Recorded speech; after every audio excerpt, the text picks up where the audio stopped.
Hi, it's me again with Corel Tips and Tricks. Part 2 of this series, and hopefully this will make it a lot better. I'm going to take a 2-point line, start drawing it, hold down the control button. And then I'm going to have it snap to these guidelines. Now, in the previous video, if you remember, our distance was 0.79 of an inch apart, and that's what I didn't do in the first one. So what we're going to do, we're going to set our nudge factor on 0.79 divided by 2, and we get 395. I'm going to take that line, and I'm going to nudge it over. And then I'm going to control D, I'm going to nudge it over twice. So that's our two lines.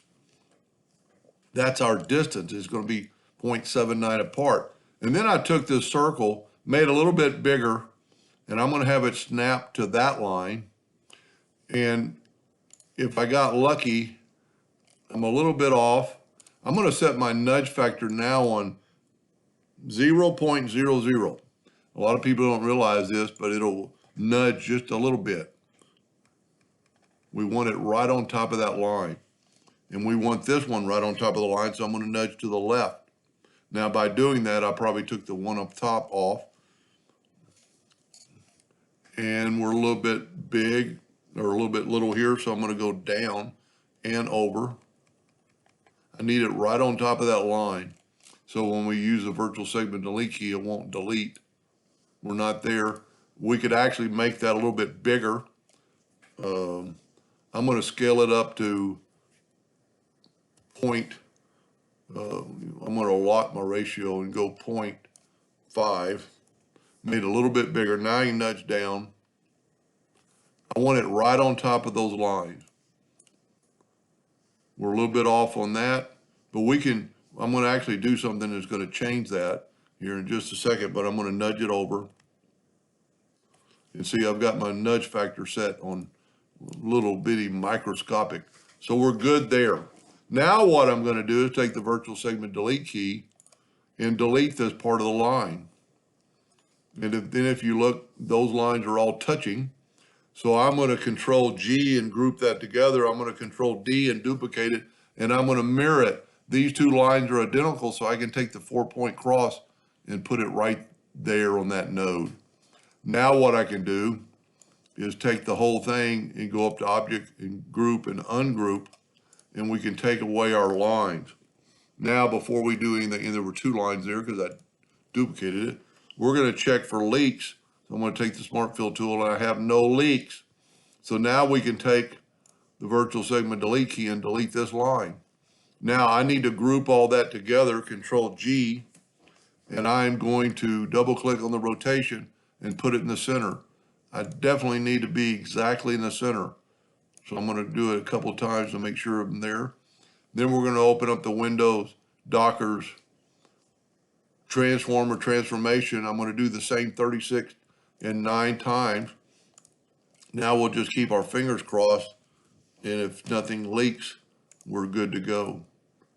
We got a couple of leaks. So what we can do then, like we did in the previous, or thinking about it, we can reduce this by just a hair. And now let's see if it leaks. And we have no leaks. So I can take that Smart Fill out of the way. Now we have changed it to, and you know, the measurement up and down is going to be different because we got solid here, and we got an open hole. So we want to change this one with our ratio locked to 15.25. And now it's exactly left click, right click. And then just like this thing is pretty easy, this is if you're working like off a paper drawing that you could measure stuff. And we got 7.12 long. Let's see how wide it is. Take the virtual segment delete key, and it's almost easier to go from node to node. We're at 1/4 of an inch. So now that is in the center of the page. We're going to take a rectangle with a ratio unlocked. We're going to make this 6.12. Is that what it was? Yep. 6.12 by 0.25. And now we can hit P and put it in the center of the page. And then all we have to do is come in, let's zoom in here, take that object and Control D and make a duplicate, and then rotate it 90 degrees. Now, sometimes it might be, see, I'm grabbing the circle. So probably the best thing to do here would be to set your nudge factor on like 20 inches and go ahead and nudge that out of the way. And then you can grab these two and weld them, and that'll make that crosshair. Let me take away the indexing line. And then let's move this back. And as always, I would still probably smart fill it to make everything one piece.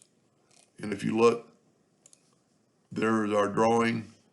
Left click, no fill, right click outline, and there is your piece, and it's all one piece. So no matter where you put it in your laser bed, it'll work. Pretty cool. Now let's check our measurements. We need 0.79. We'll go from about right there to right there, and look at that, 0.79. Anyway, I hope that helped a little bit. Thank you for watching.